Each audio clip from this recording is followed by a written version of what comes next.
1873 में किन्सास के मैदानों पर वाक़ एक छोटी सी सराय जल्दी में खाली कर दी गई। जब पड़ोसियों ने आखिरकार दरवाज़ा तोड़ा तो इन्हें एक खाली घर मिला और एक ऐसी स्मेल जो वो कभी नहीं भूल सकते। फर्श के नीचे उन्हें जो कुछ मिला वो अमेरिकी तारीख की सबसे खौफनाक खानदानी राजों में से एक था। एक बाप, एक माँ, एक बेटा और एक खूबसूरत बेटी। 4 लोग, कम से कम दर्जन भर शिकार, शायद इससे भी ज्यादा। वो खुद को बेंडर्स कहते थे, लेकिन किन्सास के लोगों ने इन्हें एक और नाम दिया था, खूनी बेंडर्स। और यहाँ वाकई खौफनाक बात यह है कि वो कभी पकड़े नहीं गए, वो बस गायब हो गए। इस छोटी सी सराय के अंदर क्या हुआ, ये लोग कौन थे और कातलों का एक पूरा खानदान बगैर किसी निशान के कैसे गायब हो गए। साल 1870 है, जनूब मशरकी किन्सास, अमरीकी सरहद। उन दिनों लाइबर्ट काउंटी मतलब अमेरिका के मुख्तलिफ इलाके और रियासतें बमुश्किल मुहज़्ज़ब थीं। सिर्फ बिखरे हुए मकानात, कच्ची सड़कें और ना ख़त्म होने वाले मैदान। ऐसी जगह जहां पड़ोसी मीलों दूर थे और अजनबी गुजर जाते थे बगैर किसी के सवाल पूछे। ये शिकार करने के लिए परफेक्ट जगह थी।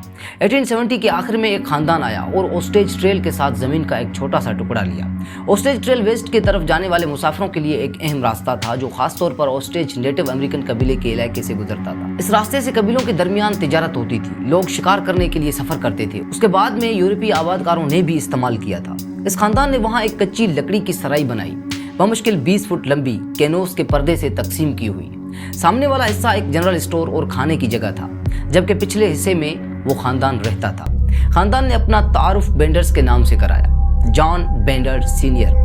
जॉन बेंडर सीनियर तकरीबन 60 साल की उम्र, टूटी फूटी अंग्रेजी बोलता था, जर्मन लहजे के साथ, सादा लोग लगता था, शायद जहनी तौर पर कमजोर। एलोवेरा बेंडर उसकी बीवी, सर्द मुखालफाना, जो खुद को नफ्सियाती और रूहानी मुआलज होने का दावा करती थी। जॉन बेंडर जूनियर उनका बेटा, खामोश, भारी जिस्म, बेजान आंखें। कुछ लोगों ने कहा कि वो ऐसा लगता था जैसे किसी आदमी को 2 टुकड़ों में तोड़ सकता हो।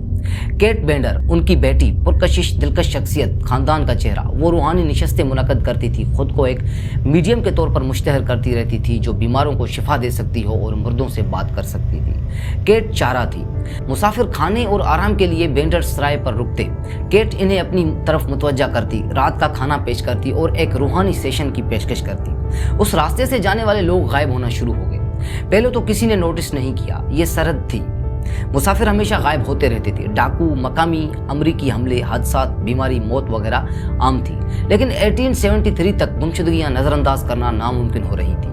खासतौर पर एक आदमी, डॉक्टर विलियम यॉर्क, एक मशहूर, अच्छी तरह से जुड़ा हुआ मुआलज जो मार्च 1873 में इस इलाके से गुजर रहा था।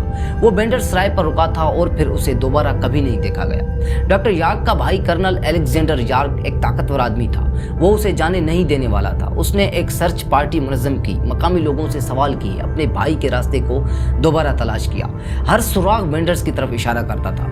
28 मार्च 1873 को कर्नल यॉर्क ने एक ग्रुप के साथ बेंडर सराय का दौरा किया। उसने सवालात पूछे। बेंडर्स घबरा टाल मटोल कर रहे थे और फिर केट ने उससे भी अपनी तरफ मुतवज्जा करने की कोशिश की, लेकिन ये चालाकी यहाँ पर नहीं चली। यॉर्क चला गया, लेकिन उसने मजीद मजीद लोगों के साथ वापस आने का वादा किया। बेंडर्स को मालूम था कि वक्त खत्म हो गया था।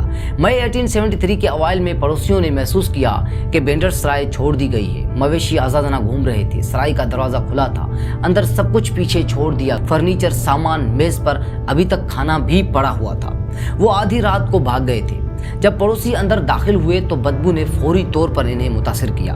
फर्श के नीचे कुछ सड़ रहा था। उन्होंने फर्श के तख्ते फाड़ दिए। खाने की जगह के नीचे एक तहखाना था, हाथ से खोदा गया, छुपा हुआ, खुश्क खून से भरा हुआ। ट्रैप डोर खून से अटा हुआ था, दीवारें छड़की हुई थी, जमीन भीगी हुई थी। ये सिर्फ छुपने की जगह नहीं थी, ये कत्ल का कमरा था। अगले कुछ दिनों में सर्च पार्टियों ने जायदाद की छानबीन की। करीबी बाग और सब्जियों के बाग में उन्होंने खोदना शुरू किया।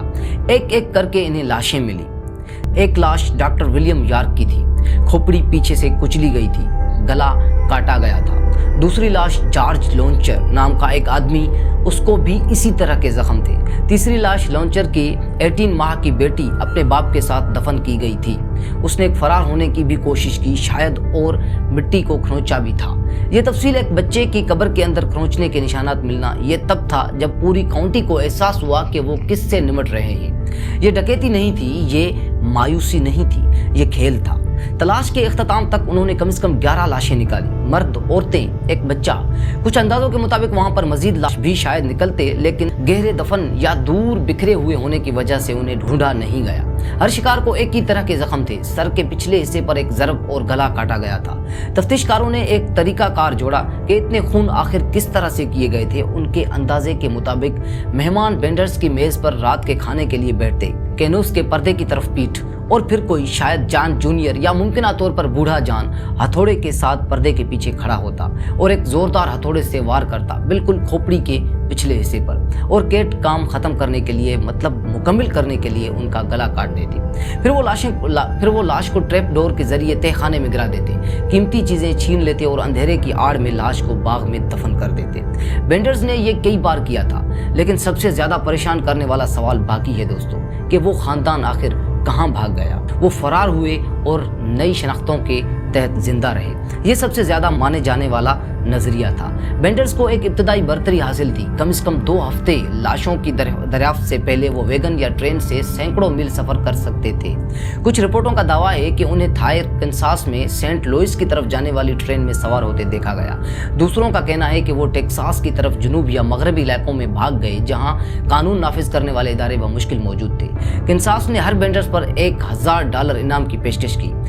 1873 में दहाइयों तक मुशाहिदात की बारिश हुई। मिशिगन में एक औरत, मोंटाना में एक खानदान, न्यू मैक्सिको में एक बूढ़ा आदमी, लेकिन किसी की भी तस्दीक नहीं हुई। 1889 में मिशिगन में कत्ल के इल्जाम में 2 खवातीन गिरफ्तार की गईं। उनमें से एक बिल्कुल केट बेंडर्स जैसी लगती थी और सारा डेविस के नाम से जानी जाती थी। कंसास के कुछ गवाहों ने कसम खाई कि ये वही थी, लेकिन केस टूट गया क्योंकि कोई जिस्मानी सबूत नहीं मिला, कोई एतराफ नहीं, और इसे रिहा कर दिया गया। अगर बेंडर्स वाकई फरार हुए तो वो आसानी से अपने नाम बदल सकते थे, अलग हो सकते थे, पूरे मगरिब में पायनियर कम्युनिटीज में घुल मिल सकते थे। लेकिन हैरत की बात यह है दोस्तों, इतने लोगों को बेदर्दी से कत्ल करके उनसे चुराए गए पैसे के साथ वो अमेरिका में क्यों रहते, जबकि पूरी कौम इन्हें तलाश कर रही थी। कई $1000 का इनाम रखा गया था। वो मेक्सिको, कनाडा या यहाँ तक के यूरोप भी भाग सकते थे, तो उन्होंने क्यों नहीं ऐसा किया, जब तक कि वो पकड़े गए और खुफिया तौर पर मारे भी गए। जी हाँ दोस्तों, वो मारे गए और ये ज्यादा तारीख है और बहुत से मुर्खिन को यकीन है कि ये सच है। कर्नल याक याद है, वो सिर्फ एक फिक्रमंद भाई नहीं था, वो बासर अच्छी तरह से जुड़ा हुआ ऑफिसर भी था और गुस्से में भी था। कुछ लोगों का ख्याल है कि कर्नल यार्क की टोली ने बेंडर्स को उनके फरार के कुछ दिनों बाद पकड़ लिया था और उन्हें मुकदमे के लिए वापस लाने के बजाय उन्होंने उन्हें मौके पर ही मार दिया। कंसास के कुछ खानदानों में कुछ सरगोशियां चली आ रही थी। आधी रात को फांसी की कहानियां, लाशें जला दी गईं या दरिया में फेंक दी गईं, लेकिन दोस्तों इस चीज का कोई सबूत नहीं मिला और ना ही कोई कब्रें मिली। एक रवायत का दावा है कि लेबेट काउंटी के एक ग्रुप ने बेंडर्स को वर्डिग्रेस रिवर के करीब एक कैंप में ट्रैक किया।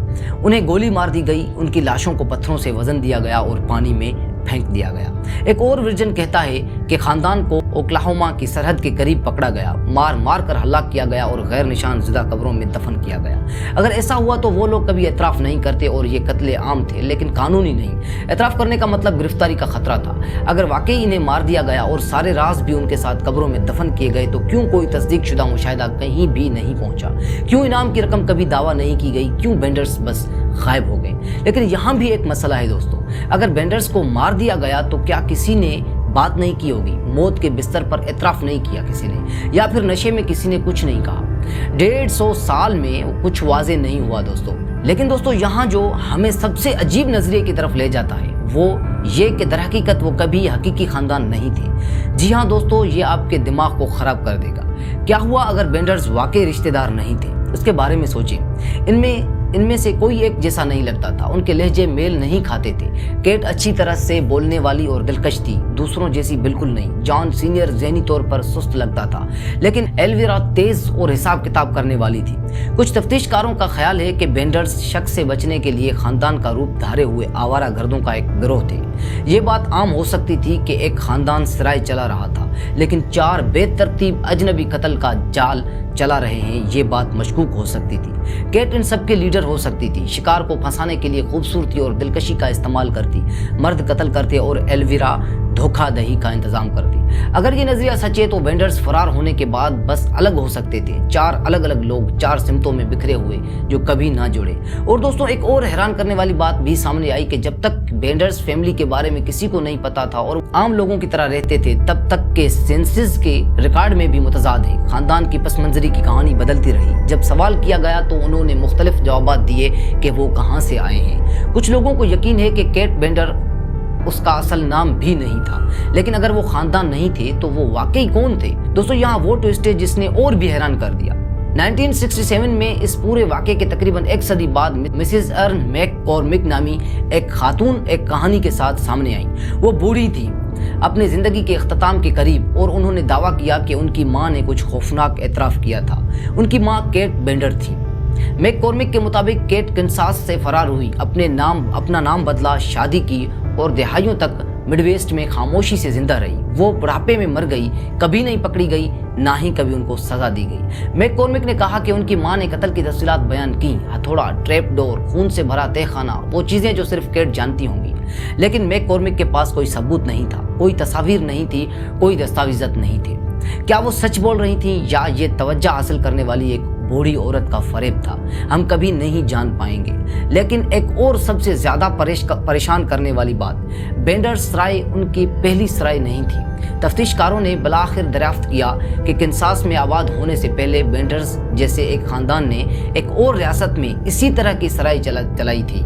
वहां भी मुसाफिर गायब हुए थे, लेकिन किसी ने भी नुकात को जोड़ा नहीं जब तक के बहुत देर हो गई। बेंडर्स के ये कारनामे नए नहीं थे, वो तजर्बेकार थे। उन्होंने ये सब कुछ पहले भी किया था, मुमकिना तौर पर बरसों से करते आए थे। कितनी और सराइयां, कितने और कस्बे, कितने और शिकार किए होंगे उन्होंने। तो दोस्तों खूनी बेंडर्स का आखिर क्या हुआ? क्या वो फरार हुए और लंबी पुरसुकून जिंदगियां नई शनाख्तों के तहत गुजारी? मतलूब पोस्टर को धुंधला होते और यादों को मुधम होते